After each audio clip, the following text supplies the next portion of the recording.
Bonjour.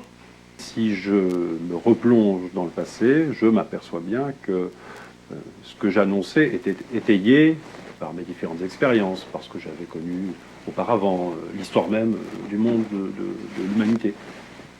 Oui, des prédictions sur moi-même, oui, dont je me passerais bien finalement, parce que j'avais une amie un jour qui avait à peu près les mêmes capacités que moi, et me dit, je connais la date de ma mort.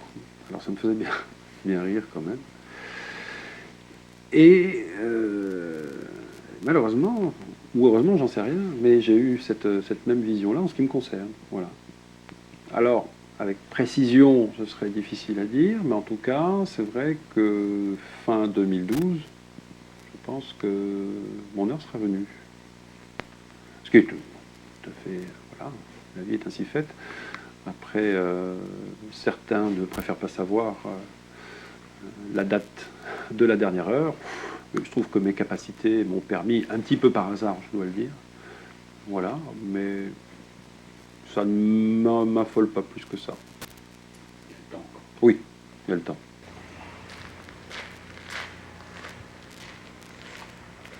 Oui, donc nous verrons au courant des années 90 l'effondrement du bloc soviétique. Le bloc soviétique va éclater en plusieurs pays.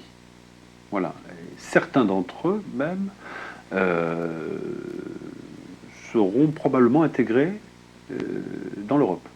L'autre événement majeur que je vois, c'est un problème par rapport à l'alimentation. On risque de croiser, au milieu des années 90, une crise sanitaire majeure sur l'alimentation, par rapport aux bovins, notamment. Mais cette crise sanitaire ne touchera pas que les vaches, elle pourra être évidemment très dangereuse pour l'homme.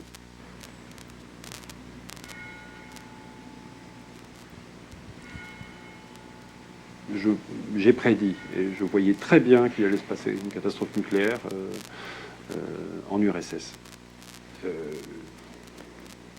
J'ai fait un petit film, j'ai envoyé des lettres, voilà, qui sont restées sans réponse.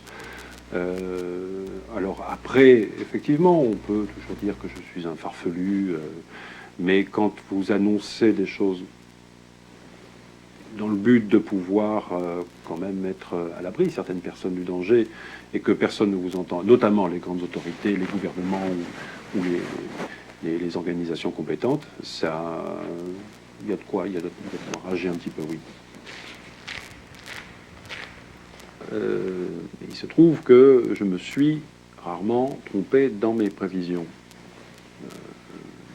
J'ai peut-être eu quelques erreurs, et j'en ferai certainement encore. C'est pas la question. C'est la question de l'intensité de la vision. Plus la vision est intense, et plus les probabilités que ça arrive, en fait, sont grandes. Cette rencontre dont je parle, extraterrestre, d'être venu d'ailleurs, fin 2012, n'est pas une rencontre qu'on pourrait imaginer invasive, apocalyptique. Il s'agit d'une installation, d'une implantation, d'une première étape en fait. Ce n'est pas une fin, c'est une étape. Ils vont s'implanter dans le système de nos vies à la manière d'un virus dans un organisme vivant. Voilà. Il y aura un temps d'incubation pour que l'offensive soit prête, je vois, à 2-3 ans, notamment en 2015. En 2015, l'offensive, celle-ci sera violente et sans recours possible. Pourquoi? Parce qu'ils vont prendre possession d'une chose qui sera omniprésente dans tous les foyers de France, l'ordinateur. Je m'explique. Les ordinateurs vont être beaucoup plus puissants et vont nous assister dans la vie de tous les jours.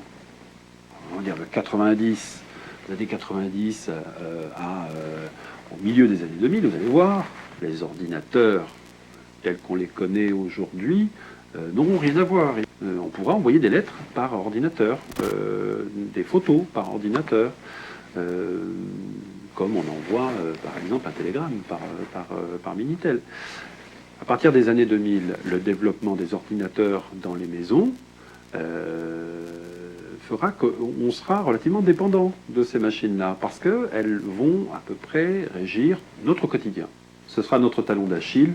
En 2015, l'offensive des extraterrestres, dont je parle d'une offensive violente, consistera à prendre possession de nos ordinateurs, et donc nous n'aurons plus aucun recours possible, nous serons leurs esclaves. L'offensive extraterrestre, celle dont je parle, c'est-à-dire le moment où ils vont prendre possession de nos ordinateurs, de nos vies, pouvoir de décision, ce sera à une période de 2015 que je situe entre, on va dire, entre septembre et décembre. Sauf que dans cette même prédiction, et dans ces visions, je vois aussi que cette offensive est accompagnée d'une éclipse lunaire. La seule éclipse lunaire qui existe, en tout cas qui a lieu dans cette période-là, c'est le 28 septembre. 28 septembre 2015 sera la date, si on ne doit pas parler de jugement dernier, en tout cas la date d'une heure fatidique pour l'humanité. Ça, j'en suis convaincu.